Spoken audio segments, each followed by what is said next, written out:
aircraft, they were like, hey, we don't know if they will have enough time to get away. And they ended up doing some calculations, and they said, they got like a 50-50 chance to survive it. Fuck it, let's just send them. But don't tell them. And they didn't tell them. They didn't tell the flight crew. They just sent them out. Oh my God. So when this bomb was tested, it was dropped from an altitude of 34,500 feet, and it was detonated approximately 4,000 meters above ground. Now, the nuclear blast reached a yield of 58.6 megatons and was super powerful. As a matter of fact, it was so powerful that the shock waves that it created were felt over 127 miles away.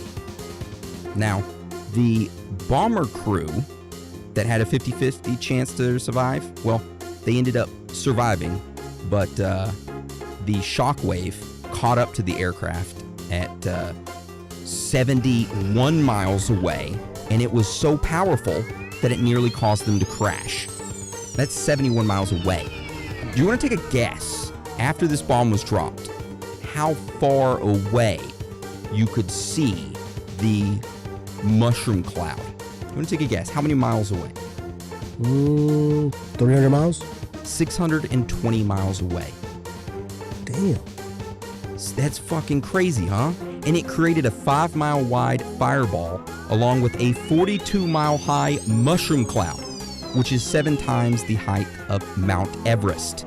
Oh, God. Its shock waves reached distances of 560 miles, and it shattered windows as far away as Norway and Finland. Now, even if you were 62 miles away from this bomb and you were outside looking at it, the heat from the explosion would cause third-degree burns all over your body. 62 miles away, which is 100 kilometers.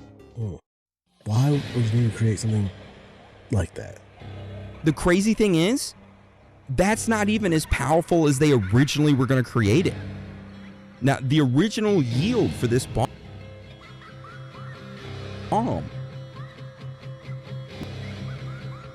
was calculated to be 100 megatons, but they were kind of worried about the extreme nuclear fallout, and they didn't really know about the bomb's delivery and if the crew would be able to get away from it. So they kind of hey, let's take out half of this, uranium-238 and create just to do a little bit over 50 megatons, kind of be safe.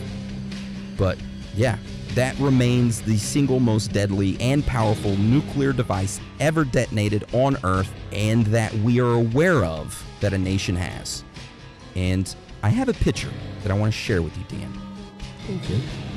And this has a comparison.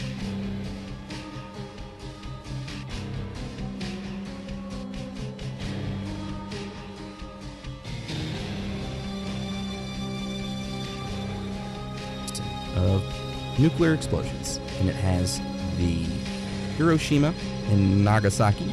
You can see them down below. You can see Castle Bravo, and then you see the Tsar bomb. What the hell? That's crazy, huh? Just the difference. All right. So I got some things like effects about nuclear explosions. I'm not really going to go over that. It's like a page long, kind of dry, and it just pretty much tells you, hey, in the first couple stages, you're going to probably die if you got exposed to it. It tells you how to survive a nuclear explosion. All right, so I'm just going to kind of sum it up for you. This is Aaron's safety, okay? I was an ERO, emergency response operator at a nuclear plant. Basically, I came in whenever some nuclear shit would go down, right? This was at my old job that I just recently quit. If you get word that there is a nuclear explosion near you and you aren't immediately killed from it, immediately what I want you to do is I want you to find out where the wind direction is coming from. Oh, the wind's blowing 5 miles. I don't know what he has. It's like a box with or a suitcase with launch codes, something like that. He can use those codes at any time. As commander-in-chief, the president, he has complete control over the U.S. nuclear arsenal. No one, not even Congress, the judicial branch, or even the U.S. military can legally prevent the use of nuclear weapons once the president's order is given. I mean, he has the say in it. So, kind of scary. But last random fact is I was offered a job at Los Alamos, New Mexico research facility back in 2010 or 11. I remember you talking about that. Yeah. Of course, I didn't go. A good thing, probably. Yeah, because, hey, maybe I might have been stuck underground in a secret facility researching crazy shit. Making bomb. All right, so yeah, that's my topic for this week. Nuclear weapons. I hope you all enjoyed it. I enjoyed it. It's actually kind of scary. Yeah. Still looking at that chart. Ugh. The whole thing of it is I wanted to make people not scared of them. But as I was going over it, I was thinking, this isn't helping. I think this is going to make people more scared. Oh, man. Yeah, it'd probably make people scared. But then again, at least they'll know about it. Yeah. You'll know what to do, if you don't die immediately. Damn. But just hope that you don't get the lethal dose of radiation if you're not immediately killed, because you will die a very horrible death 2 weeks later from that lethal dose of radiation. It's horrible. You don't want that. Anyway, all right. So enough of that depressing stuff. I guess let's go to free talk. Free talk. All right. So how's your weekend, Dan? It was pretty good. It was a relaxing weekend. I didn't do too much. Nice. As you know, Saturday was my birthday, and I just relaxed. I didn't go do anything fancy. I mean, did have a nice dinner and everything, but it was all home cooked. So just stayed home and relaxed. Well, I'm glad you had a good weekend. Glad you had a good birthday. Glad you had a good home cooked meal. I like those. Those are awesome. Yeah. How was your weekend? Crazy. I just can't wait until the normalcy comes back, which I think I'm at that point now. So as you know, I had some crazy shit go down with the family last week. I had to fly to Texas. Then I flew back home. And when did I fly? Like Thursday or Friday. And I went to turn in my badge because my 2 weeks at my work were pretty much up. But they knew the shit that was going on, and they were super lenient about it. And they were like, don't even worry about bringing your badge in. We're just going to terminate it so you can keep it. And I was like, sweet, a souvenir. So I got back to my house in New Hampshire Friday, flew in pretty late.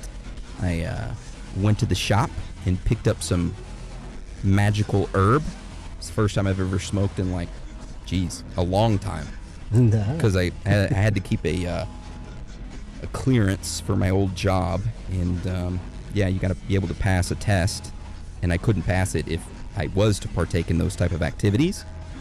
Oh yeah, they're very strict on that. Should I tell the story of what happened to me Friday night? Oh, it's pretty funny though. All right, I'll tell it. Fuck it, it's Patreon. And what's gonna happen? What am I gonna get fired from my job? I don't work there. You're fired, Aaron. We can't have that on the podcast here. So on the plane flight from Waco to Boston, I'm doing my research on different strains of plants. Okay. And I want to find the best strain that can just mellow me out and de-stress me. Been under a lot of stress here lately. I just want to be chill, right? Yep.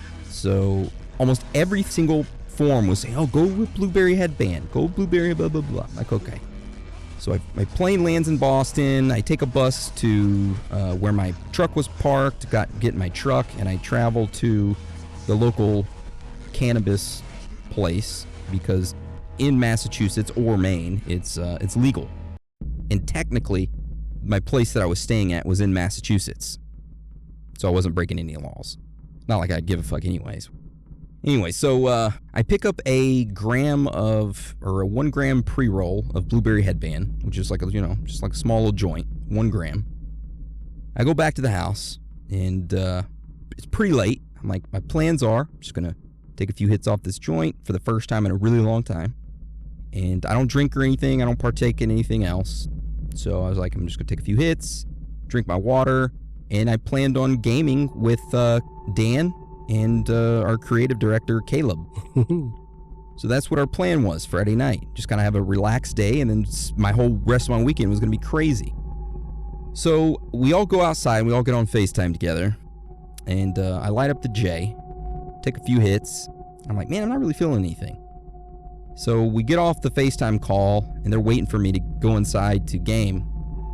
And I decide to smoke the entire 1 gram joint by myself. Now keep in mind, I haven't smoked in 15 years. It's been so long. I'm like, man, I'm not feeling anything. Like, what the hell's up with this? Smoke the whole thing, go inside, and I'm like, man, I mean, I feel like kind of relaxed, but whatever. So I guess I'll just go game and go to sleep. I grab my bottle of water, I grab like a Gatorade bar, and as soon as I walk through the door in my room, it hits me. I am shot into outer space, into oblivion, and I immediately just am like, whoa. I just like, I don't even know what happened to the water in the Gatorade bottle. I think they like disappeared in my hands. I don't know. All I know is that I ended up on my bed, laying down on my bed, and I was completely locked into it. I was in another realm. I finally muster up enough strength somehow to get on the computer and get on Discord with Dan and Caleb. And what did we play Apex? Yeah, because you were gone for a little while before you got on Discord. Yeah, that was me laying on my bed trying to figure out, holy shit, I need to come back to orbit Earth. I don't need to be out here in the outer reaches of the galaxy. I was like, I shouldn't have smoked all that by myself. I'm so dumb. Yeah, you got on Discord with us. We got on Apex. We played, I think, 2 or 3 games, and then it's appeared. You were off of Discord. You were off of Apex. Yeah, so it's kind of like fuzzy. I don't really remember much. I know I was playing Apex. I don't remember what classes I played. I don't remember what game mode. I don't even remember if I killed anybody in the game. All I remember is like me saying, why is my computer on? And then shutting it off. And then going and laying back down in bed. And then I don't know what happens after that. I just kind of like remember, did we play Fortnite that night? I think we did. Yeah, because I was either playing it in my mind or I was playing it with you guys.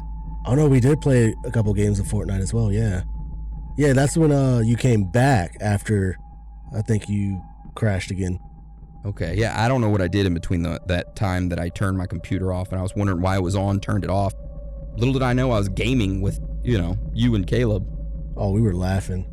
I come back on and I guess I play a couple games of Fortnite, or I don't, honestly, I couldn't even tell you. I end up, what happened after that? I think I ended up going to sleep or something, and I woke up like 6 or 7 in the morning, and I was like, holy shit. I'm back to like semi-orbiting Earth. Like I was a little high, but I wasn't like blasted off into oblivion like I was. But I was thinking to myself, there would have been no way I could have functioned. Like, let's say we would have went to like a meet and greet or just went to like a podcast convention, just as like general, entrances, or just anywhere in public. I could have not have functioned at all. You would have had to carry me around. We would have had you in a wheelchair pushing you around. That marijuana, cannabis, devil's lettuce, Satan's spinach, that was super potent, man.